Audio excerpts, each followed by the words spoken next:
رسیدیم به دردناکترین بخش بازی. اینجا جول قراره از دست بدیم.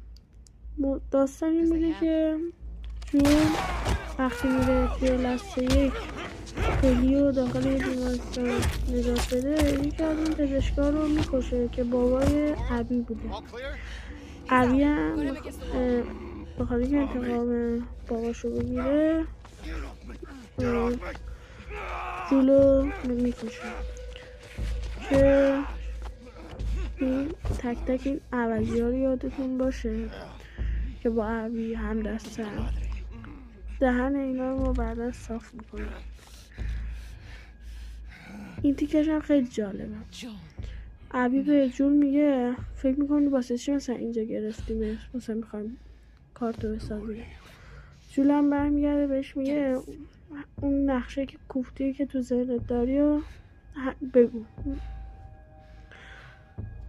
اینجا قشنگ همین تیکه جول قشنگ ابی رو میشوره میذاره کنار. این بخش دردناکترین بخش بازیه.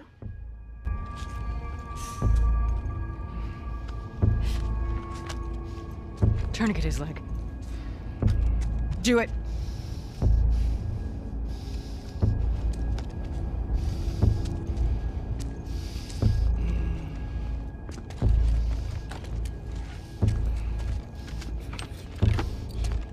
Don't you fucking...